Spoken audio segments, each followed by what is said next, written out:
Chers auditeurs, bonjour une nouvelle fois pour ce 73e numéro du Libre Journal de Jean-Michel Vernochet, en compagnie de Monsieur Vernochet. Bonjour à vous. Oui, bonjour Monsieur V, bonjour à toutes et à tous pour ce 73e Libre Journal, dans une conjoncture qui est assez tendue.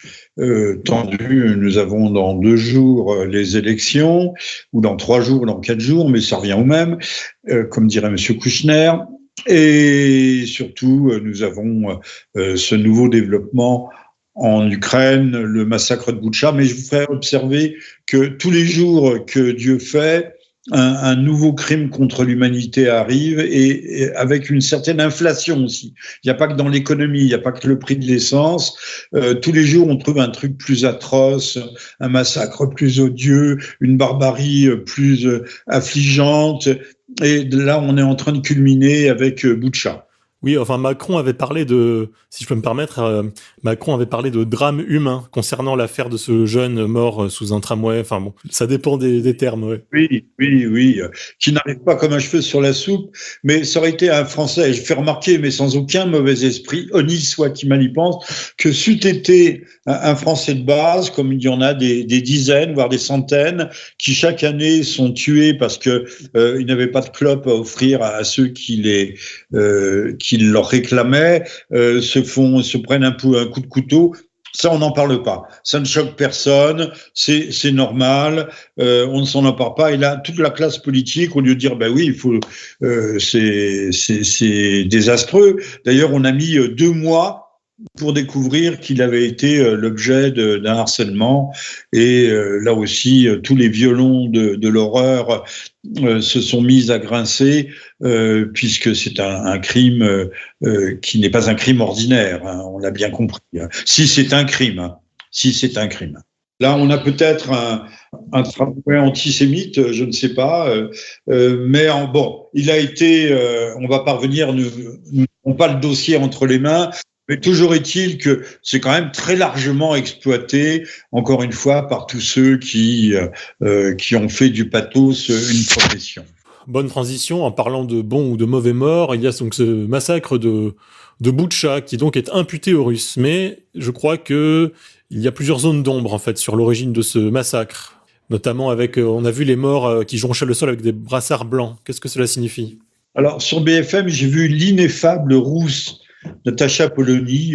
Je vois pas d'ailleurs en quoi cette femme qui a une jolie coupe de cheveux, un joli maquillage, un beau rouge à lèvres sur un visage pâle, et compétente, elle a l'air d'y croire dur comme fer, encore une fois, cet acte de barbarie insane qui veut dire folle, délirante, puisqu'elle a vu des photos satellites. Alors sur les photos satellites, on voit des ombres sur les routes qui correspondent à l'emplacement des corps. Alors les photos satellites, c'est comme tout et n'importe quoi, hein. Ça se truque et ça se manipule. Et puis un satellite, c'est loin. Mais elle, c'est une preuve que, encore une fois, il y a eu une sorte d'oradour sur glane. Elle est émue en tout cas. Ah oui, non. Moi, j'oserais dire que à propos de Boutcha, plus c'est gros et mieux ça marche. Oui, à qui profite le crime en fait ? Est-ce que les Russes avaient intérêt en fait à faire ça ? Les Russes sont partis 3 jours, ont annoncé leur départ le 29. Ils ont déménagé, ils se sont retirés le 30. Et évidemment, ils étaient assez stupides, assez imbéciles pour se retirer en semant derrière eux des cadavres comme le petit Pousset sème ses cailloux. Ils n'ont pas fait le ménage et ils multiplient les preuves encore une fois, de leur atroce barbarie. Alors le maire, lui, Anatoly Fedoruk, qui est interrogé le 31 mars, c'est-à-dire le lendemain du départ, le maire de Boutcha, qui est le lendemain du départ des Russes, il est interrogé par un média ukrainien, pas par un média russe évidemment, et on peut retrouver la vidéo en ligne. Il est très détendu, il annonce que le retrait russe a eu lieu et que les glorieuses forces armées ukrainiennes sont entrées dans la ville sans coup férir. Les images sont tournées en plein jour, donc on le voit bien à l'intensité, et il n'a rien vu, lui. Il n'a rien vu. C'est curieux, 3 jours plus tard, on voit, mais lui, il n'a rien vu. pour replacer la chronologie des événements, le Alors, 31 je mars, répète la il n'y a rien. chronologie. 29 mars, on annonce du départ. 30, je crois que c'est un dimanche, 30 mars, les Russes se retirent. Le lendemain, le 31 mars, le maire Anatoly Boutcha, Anatoly Fedoruk, est content, détendu, dit que le retrait s'est bien passé et on ne parle pas de cadavres jonchant les rues. Alors, je ferai observer que tous les cadavres, ou la plupart des cadavres, ce que j'ai pu en voir, tout le monde peut le constater, portent un brassard blanc. Donc un bout de tissu blanc attaché au bras, à l'avant-bras, et c'est le signe distinctif de ceux qui sont neutres. Alors, la première idée qui vient à l'esprit, c'est ces gens sont-ils des gens qui ont été punis, qui ont été l'objet d'un nettoyage non pas ethnique, mais en tant que collabos des Russes. Hein. Donc ça serait une épuration, comme nous on avait. Ma mère me racontait que à la fin de la guerre, au Lilas, devant la mairie des Lilas, un type passait à vélo, un bonhomme est arrivé par derrière, lui a tiré une balle dans la tête en disant que c'était un collaborateur. À cette époque-là, on tuait dans les rues aussi chez nous. Hein. C'est un sport, c'est pas un sport spécifiquement ukrainien ou français. Alors, Descartes au secours, où est passée la raison critique, puisque vous avez pu constater comme moi que tous les jours il y avait un crime de guerre et que ces crimes de guerre allaient crescendo et que Boutcha c'est finalement une reprise au format XXL, c'est grand format du massacre de Ratchak. Du 15 janvier 1999, on avait trouvé 45 cadavres qui avaient été en fait rapportés. Toutes les enquêtes internationales ont conclu à cela. Mais le massacre de Ratchak est toujours un massacre imputé aux Serbes et c'est ce qui a permis de bombarder la Serbie que les forces de l'OTAN ont bombardé la Serbie pendant 78 jours. Oui, tout n'est que storytelling. Et finalement, ce massacre serait l'œuvre de troupes spéciales ukrainiennes portant le nom de Safari. C'est ce que je dis, ça peut être très... apparemment, ces cadavres qui poussent comme les champignons après la pluie et qui ont été disposés de façon savante. Alors, il existe des témoignages qui nous disent qu'en fait, ne parlons pas de la raideur cadavérique, ne parlons pas de l'absence de flaques de sang. Alors, quand tu en as été tué dans la rue, il devrait y avoir une flaque de sang, même coagulée. C'est une mise en scène et c'est ce que disent d'ailleurs les Russes. Alors, il n'y a pas de raison de ne pas croire les Russes. Si on regarde bien le nombre de morts en Ukraine au 38, je prends la date du 4 avril, le 38e jour de campagne, l'ONU, je dis bien l'ONU, hein, l'ONU, c'est pas le Kremlin, l'ONU, fait état de 1407 civils tués en Ukraine et 2038 blessés depuis le 24 février. Alors, et sans préciser d'ailleurs si les victimes sont des victimes des Russes ou des troupes, comme on dit, j'aime pas l'expression ukro-nazi, je dirais moi plus volontiers judéo-nazi, puisque tous les patrons, que ce soit à commencer par Zelensky et les oligarques, appartiennent tous à la communauté du peuple élu, sont des élus eux-mêmes, d'ailleurs, mais pas toujours. Zelensky, oui, mais pas les autres. Ce qui est extrêmement peu, d'ailleurs, du point de vue technique pour une campagne de ce type, et semble démontrer que les Russes ont eu un souci d'épargner les civils. Hein, je répète, 1407 civils tués depuis au 38e jour de campagne.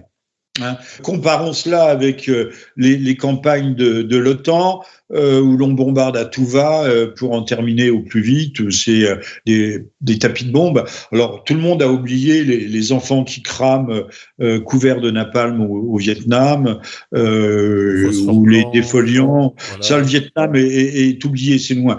Parlons du Kosovo. Il n'y a pas eu tant de morts que ça, mais on peut parler de l'Irak, on peut parler de la Syrie, on peut parler de l'Afghanistan, du Yémen, et la liste est longue. et les noms cités ne constituent pas un tableau exhaustif de la question. Donc, les Américains feraient mieux de fermer leur gueule. C'est le moins qu'on puisse dire quand on a un tel palmarès. Alors, revenons, je parlais du format XXL pour Boutcha, comparé à Ratchak, 45 morts en 99. Et 10 ans auparavant, en décembre 89, on avait trouvé 20 corps issus qui était sorti, on l'a su après, d'un institut médico-légal à Timisoara. Et évidemment, les médias, et tous les médias occidentaux, mais tous comme un seul homme, tout le monde avait poussé des cris d'orfraie, des cris d'horreur, c'était l'épouvante. On avait annoncé 4302 cadavres tué par le méchant Ceausescu, qui était certainement un dictateur, en tout cas un véritable dictateur, mais enfin bon, peu importe. Là aussi, il avait fallu faire machine arrière, mais dans l'esprit, dans l'imaginaire collectif, l'horreur du massacre était restée. Voilà. Donc, on a. Ce qui est curieux, c'est que ce sont toujours les mêmes techniques qui sont utilisées à répétition. Des grosses ficelles, des câbles même, d'énormes câbles, et ça marche toujours. Et que ça soit la mémoire populaire, mais également surtout celle des journalistes, des hommes politiques, ils ne se souviennent pas de ces exemples du passé qui devraient les amener à plus de prudence dans le moment présent. C'est incroyable que l'atrocité de la guerre soit occultée par l'atrocité de la désinformation finalement, et c'est toujours les mêmes techniques. Et toujours les mêmes techniques. C'est pour ça que notre travail est encore plus salutaire. L'histoire se répète inlassablement, elle se répète.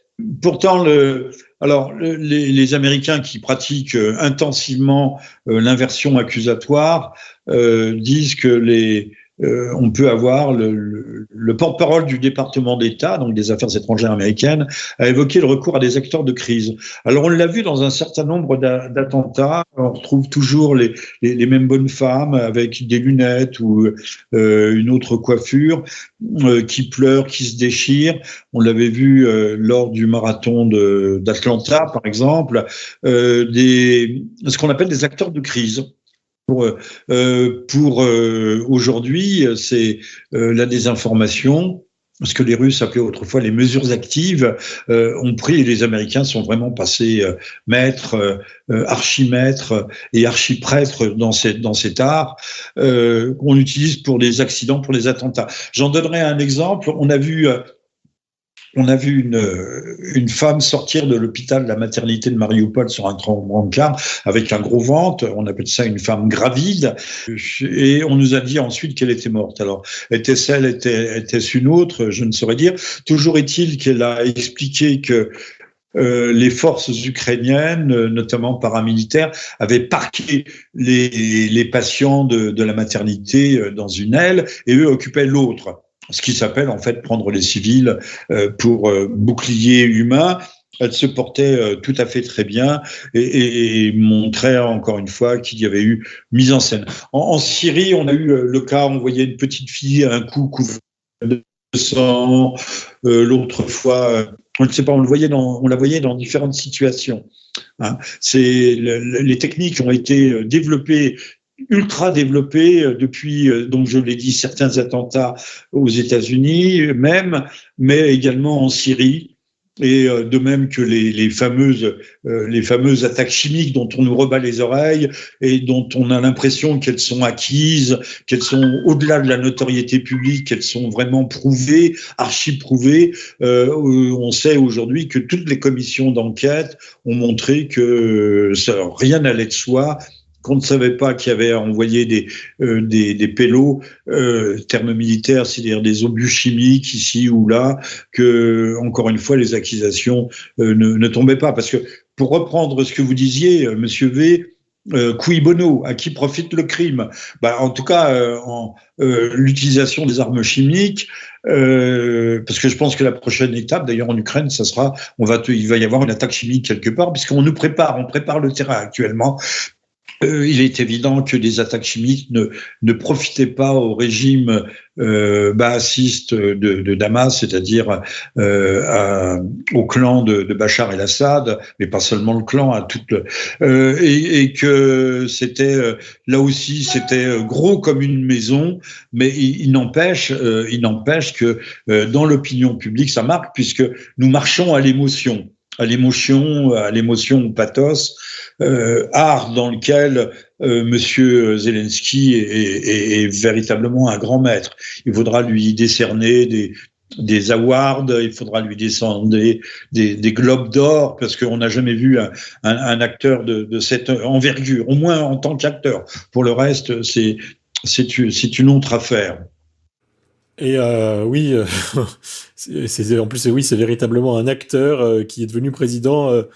Quelque part, c'est pas si différent que ça de chez nous. Hein, avec, nous avons donc Macron, ça nous offre notre transition. Macron qui, en fait, ne cherche qu'à se mettre en scène depuis le début, déjà même dans la gestion de la crise entre la Russie et l'Ukraine. Il a essayé de faire des siennes. En fait, finalement, en voulant bien faire, ou sans doute, c'est lui qui a même provoqué le conflit. Il a sa responsabilité dedans. Alors, Monsieur V, je ne suis pas dire, on ne peut pas dire qu'il l'ait provoqué, mais il y a amplement participé, comme Monsieur Hollande et Madame Merkel, avec l'actuel chancelier Stolz, je ne sais pas, allemand.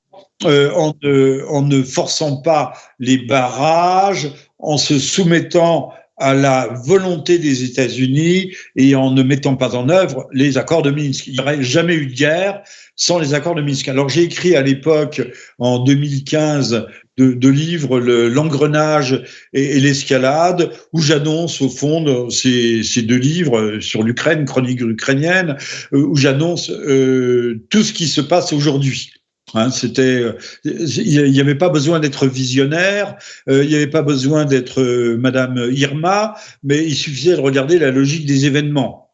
Voilà. Le livre a d'ailleurs été réédité en juillet dernier par Du Alpha avec une très grosse préface, une grosse augmentation d'un capitaine géopolitologue qui n'aime pas la politique atlantiste. D'ailleurs, je fais juste une incidente. Arrêtons de parler de l'Occident. Monsieur Macron, c'est l'Occident, puisque nous parlons de Monsieur Macron, mais nous, Français, nous faisons partie de l'Europe, du vieux continent, de la vieille Europe, et il faut se distinguer, encore une fois, de l'Amérique judéo-protestante, WASP, c'est White Anglo-Saxon Protestant, mais judéo-protestante et démocrate, wokiste et multiculturaliste et cosmopolitiste.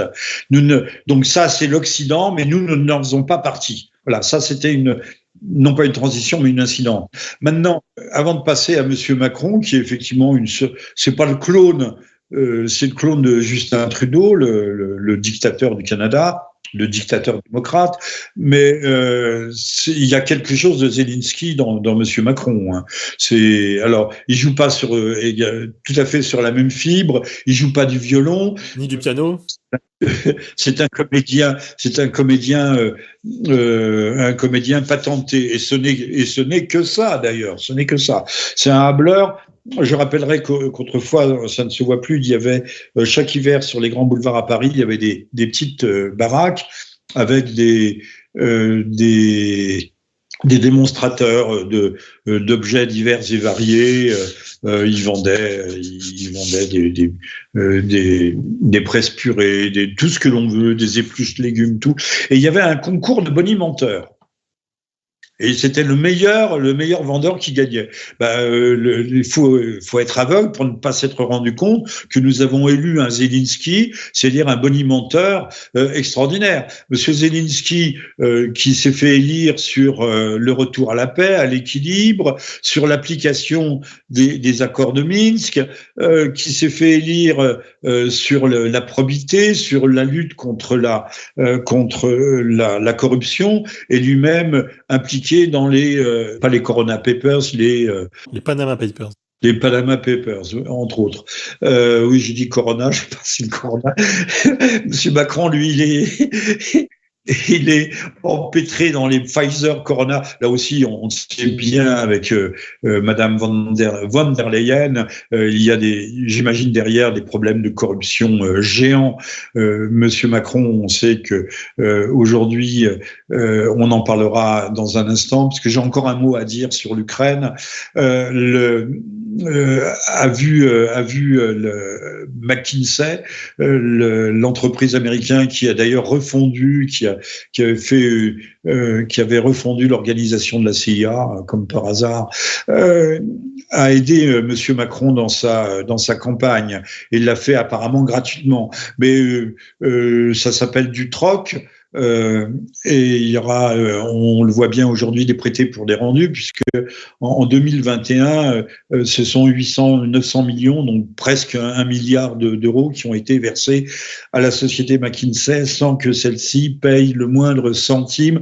C'est ce que dit une commission sénatoriale, le moindre centime d'impôt sur les sociétés. Alors, une seconde, je reviens à Monsieur Kiki. Monsieur Kiki, c'est le général de la Ward, dont j'ai relevé ce propos, qui est un propos d'ordre privé, hein, qui circule sur la toile, mais entre initiés. Alors, à propos de Boutcha, il dit: constatons que cette affaire vient à point nommé pour occulter les témoignages de civils de Mariupol sur les massacres des siono-nazis. C'est moi qui dis siono-nazi, hein. Lui, il doit dire ukro-nazi, sur la population civile russophone. Donc, c'est pas seulement à Boutcha, c'est aussi à Mariupol. Et pour occulter l'affaire des laboratoires de recherche biologique sur le sol ukrainien, affaire dans laquelle le fils du président Biden est mouillé jusqu'au cou, et dans laquelle la coalition occidentale est évidemment impliquée. Enfin, plusieurs journalistes occidentaux, dont les Britanniques, qui sont allés sur place, évoquent, donc même des Britanniques, évoquent une mise en scène, mais cela, on ne les entendra pas parler, on les verra pas ni sur BFM, ni sur CNews, parce que BFM et CNews, ça se vaut bien, hein, on peut les renvoyer dos à dos. Je signale une vidéo, alors, on va dire que c'est aussi un fake qui circule sur la toile, qui est particulièrement ignoble. On voit une camionnette des ukrainiennes, enfin en tout cas des milices ukrainiennes, qu'on appelle les groupes de représailles, les bataillons de représailles, très exactement. 3 hommes en sortent, on en fait sortir 3 hommes, et chacun reçoit une balle dans le genou et tombe sur le sol en hurlant. Le soldat qui tire porte un ruban bleu sur le haut du bras, donc les forces ukrainiennes. Les hommes qui tombent à terre, un ruban blanc.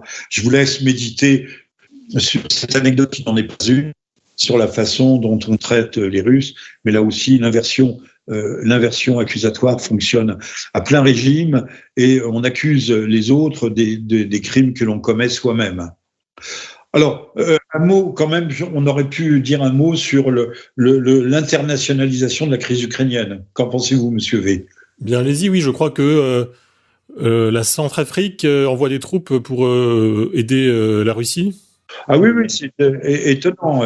La Centrafrique envoie des troupes. Alors, il faut aujourd'hui, la propagande ukrainienne nous dit qu'il y a 40 000 combattants venus des 4 coins du monde qui affluent pour grossir les rangs, encore une fois, de la soi-disant résistance.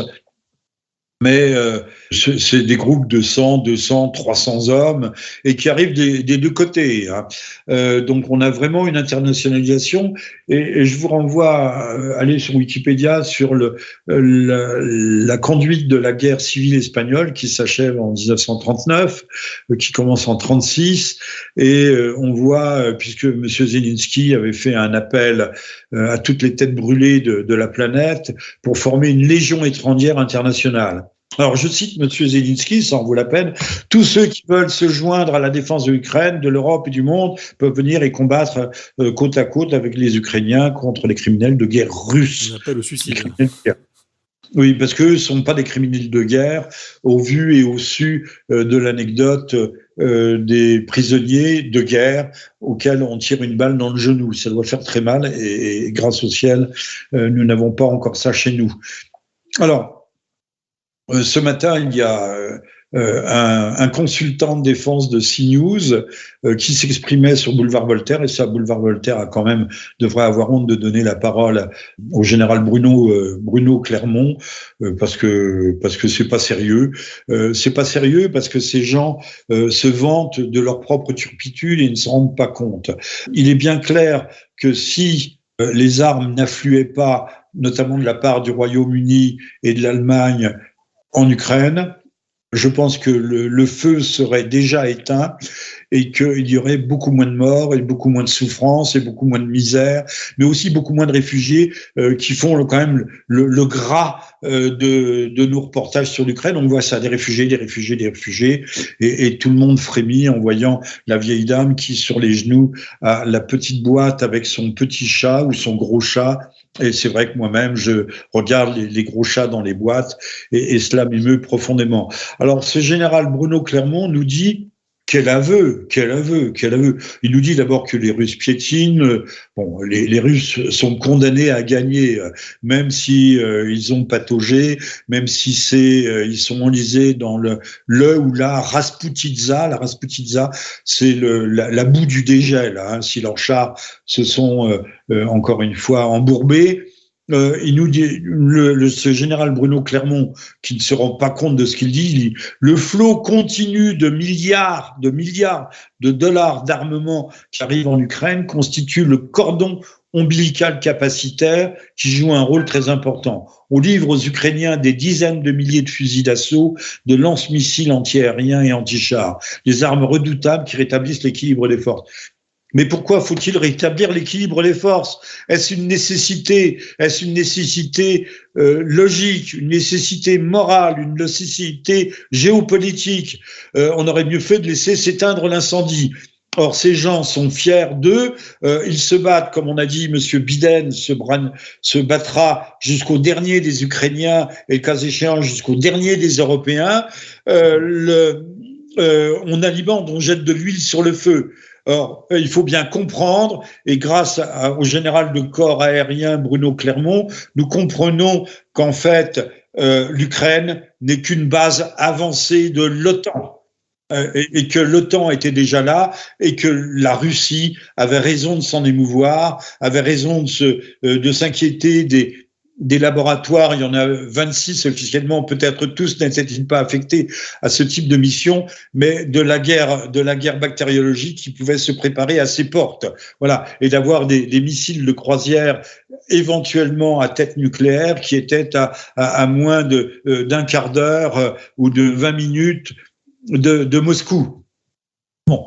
Alors, ces brigades internationales, ben oui, on dit, Monsieur Zelensky annonce 40 000 hommes de 52 pays, mais il faut savoir qu'il y a un certain nombre de pays, comme le Sénégal, la Corée du Sud, interdisent à leurs citoyens de combattre sous le drapeau d'un autre pays et punissent ces infractions par des peines de prison, également en Suisse. Mais normalement, la Légion étrangère française, même en permission, n'a pas le droit d'aller se battre en Ukraine. Or, il y aurait des légionnaires français qui seraient en Ukraine aussi. Alors, ce qui est intéressant, et je termine là-dessus, c'est qu'on a des anti-russes qui viennent de Biélorussie, qui est pourtant l'allié très cher et très proche de la Russie, de Tchétchénie. Alors il y a des Tchétchènes qui sont des deux côtés, de Géorgie, d'Azerbaïdjan, il y a des Azéris, d'Ingouchie, du Daghestan, d'Ossétie du Nord, qui ont rallié la bataille. Beaucoup d'ailleurs, et c'est quand même intéressant, ont déjà combattu aux côtés des djihadistes en Syrie. Donc on voit bien de quel côté sont ces gens, parce que nous, on compare Mariupol à Alep, mais il faut savoir que seule une moitié d'Alep a été détruite et pas l'autre moitié. Là, les caméras se promènent pas du côté chrétien d'Alep, et que ce sont les djihadistes qui ont été bombardés et étrillés. Alors, il faut savoir, dans ces cas-là, à Alep, les djihadistes sont des bons djihadistes, et quand c'est au Bataclan ou à Charlie Hebdo, là, ce sont des mauvais djihadistes. Comprenne qui pourra. On est des deux côtés à la fois, on fait du en même temps. Avant Macron, on faisait du en même temps. Oui, un coup ils font du bon boulot, un coup ils ne font plus du bon boulot, quoi. Oui, oui, un coup c'est du bon djihadisme et le coup d'après c'est du djihadisme indésirable. Alors, vous voulez qu'on revienne à Monsieur Macron, je crois. Oui, voilà. Alors revenons en France. Alors Macron est lui-même empêtré. Alors à quelques jours du premier tour, empêtré dans le scandale McKinsey, qui finalement ne fait pas autant scandale que ça, alors que ça devrait. Mais expliquons pourquoi Macron ne doit surtout pas passer le premier tour. Ah ben, 4 ou 5 milliards en 5 ans pour Monsieur McKinsey et d'autres. Ils ne sont pas les seuls. C'est pas grave. C'est les costumes de Monsieur Fillon que je n'aime pas étaient beaucoup. Monsieur Fillon qui, au soir du premier tour, se ralliait à Monsieur Macron. À Il faudrait 20h02. peut-être pas l'oublier. Hein. 20h02. Au soir du premier tour et en direct sur les chaînes de télé. Bon, mais ces costumes étaient, et puis les rémunérations de sa chère femme, qui étaient effectivement démesurées, mais c'était encore une fois, des péchés d'ordre privé, ou presque. C'est beaucoup moins grave que McKinsey. Là aussi, notons, saluons, honorons l'honnêteté, la probité des médias qui justement ne mettent pas ça en exergue. On va mettre plutôt la mort du jeune Cohen heurté par un tramway. D'ailleurs, là où on nous dit qu'il était légèrement handicapé ou que sais-je. Tout est bon, pour compléter le tableau de la douleur, pour l'exacerber, encore une fois, mais de façon à géométrie extrêmement variable. Oui, donc ce cabinet de conseil, en fait, ces cabinets de conseil qui maintenant font tout le boulot de l'État. Allons-nous vers une privatisation petit à petit du travail de l'État? Excellente question. Nous y sommes. On paye des kyrielles, des flopées de hauts fonctionnaires à 15 000, 20 000, voire 30 000 euros par mois. Ils sont pas capables de faire un rapport ou de prendre la distance nécessaire pour avoir un regard objectif. De toute façon, on a déjà la Cour des comptes qui fait des rapports que personne n'utilise, dont on ne tient pas compte. Rien n'est obligatoire. Donc, la Cour des comptes, c'est comme si elle pissait dans un trombone et pétait sur un tambour. Vieilles expressions françaises. Non, oui, mais à ce moment-là, il faut dégager la haute fonction publique. Il faut avoir cette honnêteté. Oui, j'ai écrit un livre qui a été paru en 2017 chez Contre-Culture, aux éditions Contre-Culture, qui s'intitulait L'imposture. Et en sous-titre, c'était la déconstruction de l'État souverain. Monsieur Macron, on sait, n'a d'autre fonction que de déconstruire l'État-nation qui était le nôtre et nous fondre, nous couler dans une sorte de creuset, d'abord européen et mondialiste, où seul l'individu sera roi, mais il n'y aura plus d'agrégat, de même que la Révolution française avait aussi mis l'individu seul au Moloch étatique en faisant disparaître à l'époque, n'oubliez pas que les corporations avaient disparu, en faisant disparaître ce qu'on appelait les corps intermédiaires. On en reparle depuis quelques années, mais le mot lui-même, le concept de corps intermédiaire, s'était effacé du paysage politique. Et ben là, la nation est une sorte de corps intermédiaire. Et on va conclure la révolution de 1789 en instaurant une tyrannie mondiale. Hein, je pense, c'est ce que j'appelle le règne de la termitière. Exactement. Alors, à la veille, à l'aube du premier tour, que pouvons-nous espérer? Parce que nous voyons dans les sondages que, étonnamment, Macron est quand même en tête, étant donné que je pense qu'il n'y a vraiment aucune opposition sérieuse face à lui. Mais est-ce que ces sondages sont vraiment le miroir de la réalité? Si on demande un sondage, c'est pas le cas, j'ai oublié le nom de l'organisme spécialisé dans la chose. Vous savez, c'est pas difficile à manipuler un sondage. Ce sont des sondages qui sont faits avec 1000 personnes, 500 personnes, et on peut leur faire dire ce que l'on veut. C'est celui qui paye qui est maître, et celui qui paye, c'est Monsieur Macron et la classe politique qui le représente.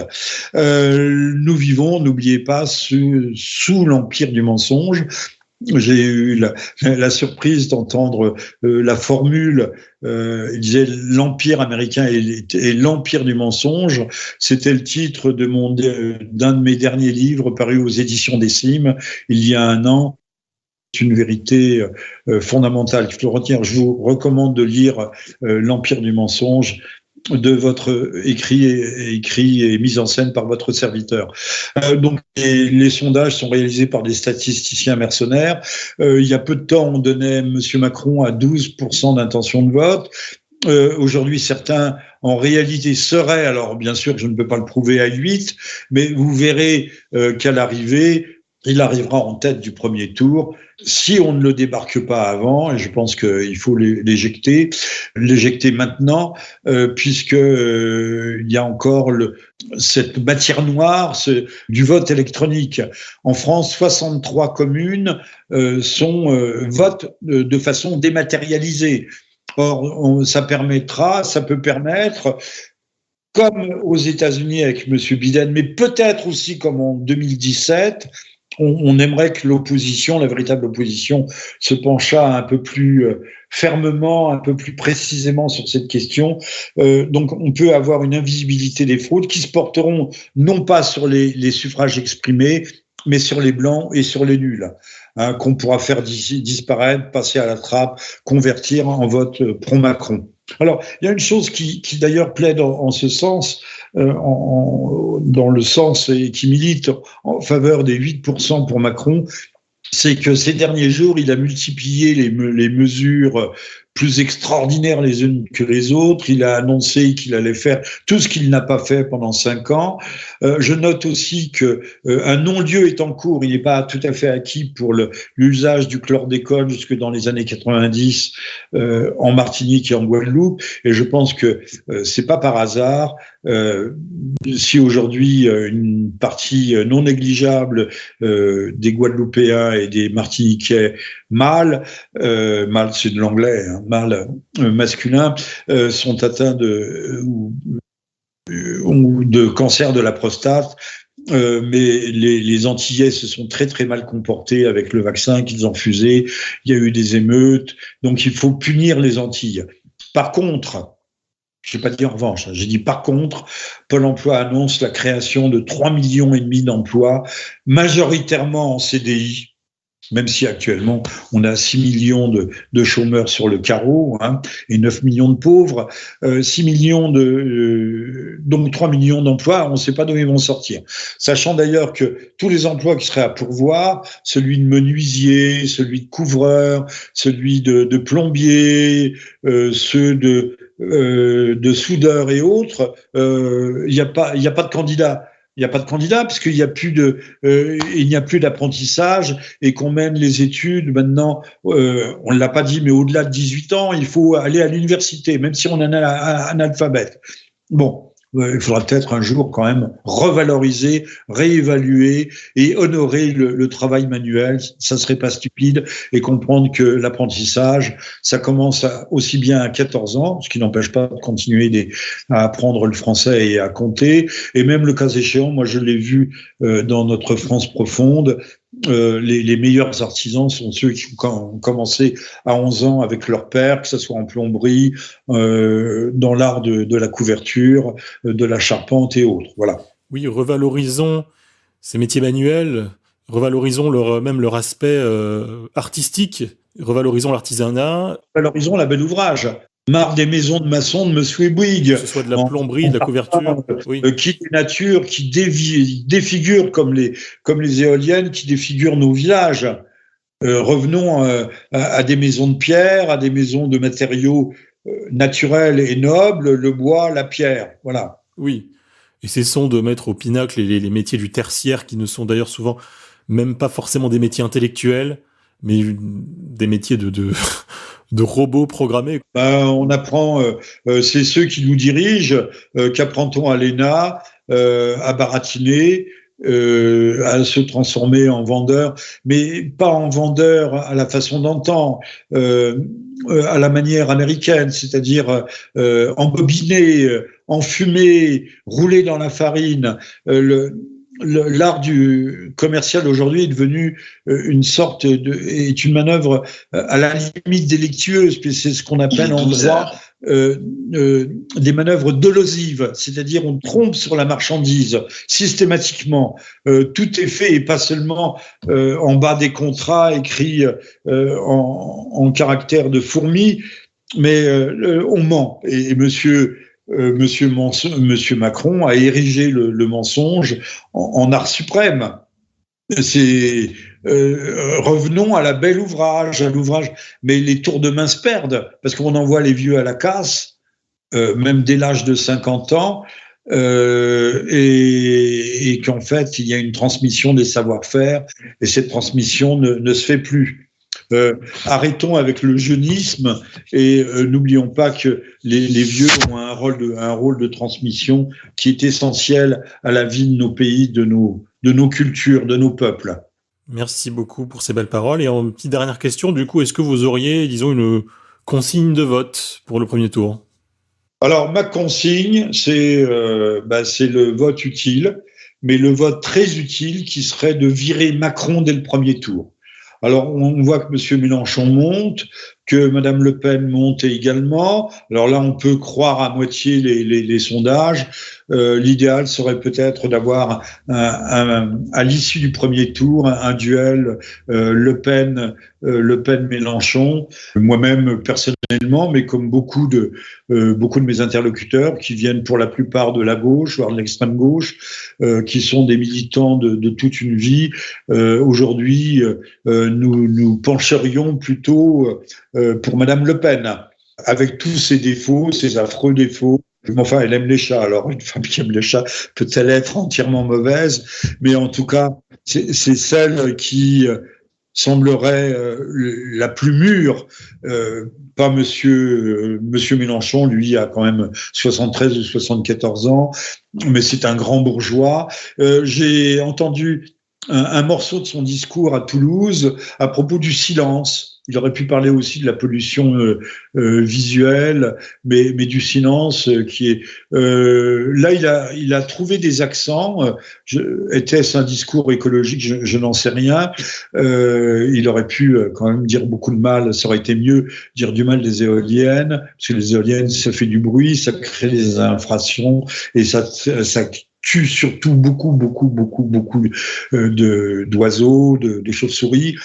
On les ramasse au pied des mâts éoliens, ces monstruosités qui, je le rappelle d'ailleurs, ça nous ramène en un dernier mot à la Russie, ne fonctionnent qu'avec du gaz russe. Et si c'est pas du gaz russe, c'est avec de l'électricité nucléaire. Nous avons la moitié de notre parc nucléaire en panne parce qu'on ne l'a pas entretenu. Il faudrait peut-être s'en rendre compte, parce que l'argent de l'État va à financer de l'argent éolien, sachant que les éoliennes ne fonctionnent réellement que 20% du temps et que le reste du temps, il faut quand même les faire tourner, sinon elles se déglinguent, et on les fait tourner avec des centrales, en les adossant à des centrales thermiques, qu'elles soient au charbon ou qu'elles soient au gaz, ou éventuellement avec de l'électricité nucléaire. Mais là maintenant, on nous avait prévenu hier, le lundi 4, on nous avait prévenu qu'il fallait baisser la consommation parce que ça allait disjoncter. On n'a plus d'électricité. On a fermé Fessenheim. Bravo les mecs. Donc la consigne, c'est bravo, 2000 chômeurs de plus. Il faut virer Macron dès le premier tour. Alors, il ne faut pas voter pour, quelle que soit notre sympathie pour les Dupont-Aignan, les que sais-je et autres, pas pour Nathalie Arthaud, ni pour Poutou, qui sont des ânes, Remarquons d'ailleurs qu'en France, c'est quand même une spécialité française. Nous avons 3 candidats trotskistes. Poutou, Arthaud et Mélenchon. C'est quand même, parce qu'il vient de l'ultra-gauche, Mélenchon. C'est quand même extraordinaire. Alors que Trotsky est un homme qui, en tant que patron de l'armée rouge, avait du sang pas jusqu'au cou, du sang jusqu'aux épaules, jusqu'au cou. Ce sont les pires bouchers qui se puissent imaginer dans l'histoire récente. Eh bien, on a des représentants encore une fois, de ces monstres, et c'est impensable. Bon, le nationalisme, ce n'est pas la guerre. Mais la démocratie, ça l'est et ça l'est sûrement. La consigne, c'est virons Macron dès le premier tour C'est une urgence fondamentale, une urgence vitale, et c'est en tout cas cela concentre et cela résume tous nos espoirs, enfin en tout cas tous les miens, et je vous demande d'y contribuer si possible. Merci beaucoup. Dieu vous entende. Eh bien, cher Jean-Michel, nous allons nous quitter. Chers auditeurs, merci d'avoir écouté jusqu'ici et je vous dis à la prochaine fois pour une nouvelle émission. À très bientôt à toutes et à tous. Bonne chance pour nous, bonne chance pour la France et bon courage pour le vote. Il n'y a pas besoin de courage, mais surtout, cessons de nous laisser bourrer le mou, décerveler, farcir le crâne avec tous les mensonges. Penser que les médias mentent sont des menteurs professionnels et ils vont bien avec Monsieur Macron, dont ils sont l'exacte image et le miroir non déformé. Et n'oubliez pas de lire des livres, de vous informer et de vous abonner à notre financement associatif. Merci beaucoup. Au revoir. Au revoir, Monsieur V.